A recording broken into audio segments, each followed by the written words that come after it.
Estoy en comunicación con el ex ministro de Energías y Mina, Rafael Belaúnde Llosa. ¿Qué nos puede decir de la propuesta del gobierno de Perú Libre y más específicamente del premier Guido Bellido de nacionalizar o renegociar el gas de Camisea? Bueno, primero buenas noches. Yo lo enmarcaría, digamos, dentro del contexto histórico, ¿no? El Perú a partir de los años 90 emprendió una reforma de apertura económica, de promoción de las inversiones, y es en ese marco que a partir del año 2004 el proyecto Camisea, que es un yacimiento de gas natural muy grande, entró en operaciones gracias a una inversión privada muy grande de 11.000 millones de dólares.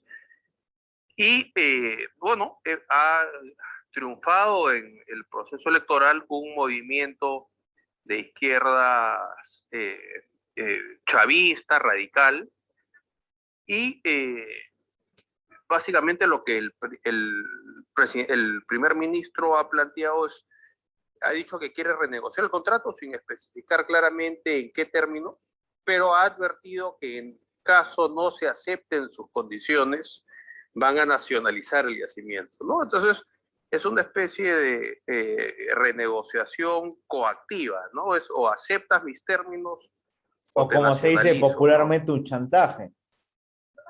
Claro, es como la película El Padrino, ¿no? Cuando Vito Corleone hace la oferta que no puede rechazar, ¿no? Entonces, yo creo que estamos en un escenario muy grave, más que trasciende incluso a la situación de Camisea, porque qué seguridad, qué tranquilidad puede tener un inversionista que está mirando para invertir 1.000, 2.000, 5.000 millones de dólares en el Perú, si es que sabe que si se produjese una diferencia, el gobierno va a actuar con esa actitud matonesca, ¿no? Entonces, ¿Usted piensa que estas son prioridades del gobierno o son cortinas de humo para tapar la ineficiencia que están demostrando en materias económicas, cuando la canasta básica está aumentando y lamentablemente también el dólar está en ese camino? claro, la experiencia peruana desde el año 90, el Perú por 30 años prácticamente ha tenido un dólar fluctuante de 3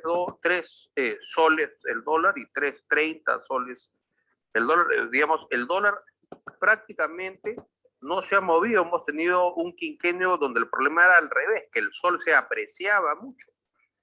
Esto que estamos experimentando ahora, que el sol se ha devaluado tremendamente, es una novedad que no se vivía en el Perú en muchísimas décadas, y que evidentemente merma el poder adquisitivo pues, de las familias. Y eso tiene que ver con la inseguridad y la inestabilidad que provoca este gobierno, que ha llegado al poder legítimamente, pero que está lleno de dogmas. Ellos están en contra de la inversión privada en general, no saben bien por qué, quieren cambiar la Constitución, no saben bien qué artículo, ni qué capítulo, ni en concreto qué.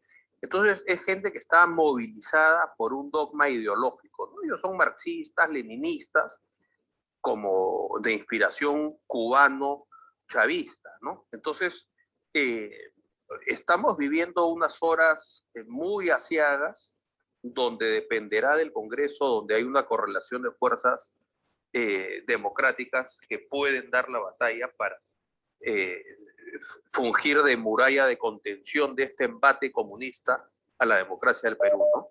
Rafael, otra cosa que llama la atención, las reiteradas visitas de Evo Morales al Perú, cuando hay intereses que le pueden convenir a Bolivia, sobre todo en materia energética, gasífera. ¿Usted cómo analiza este visitante Evo Morales permanente? llega al sur, Evo Morales llega al sur en avión privado, financiado, nadie sabe por quién, nadie sabe cómo.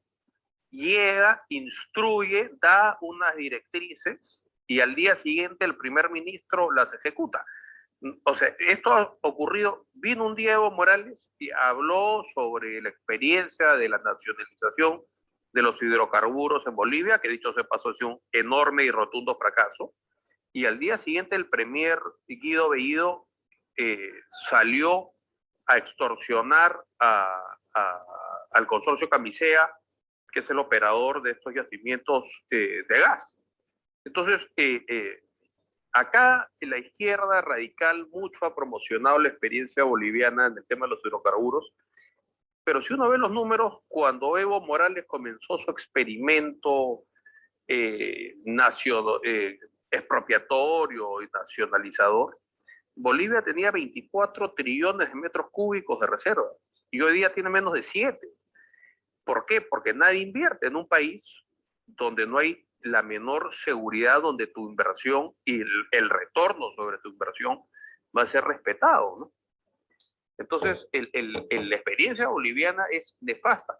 Y así como es en el caso de los hidrocarburos, también es en el caso de la minería. Y eso sí es muy grave porque el Perú es un país con un potencial cuprífero, sobre todo, enorme, ¿no? Entonces, desincentivar la inversión y la exploración en minería en el Perú sí es un daño a la economía y al futuro de los peruanos muy, muy serio, ¿no?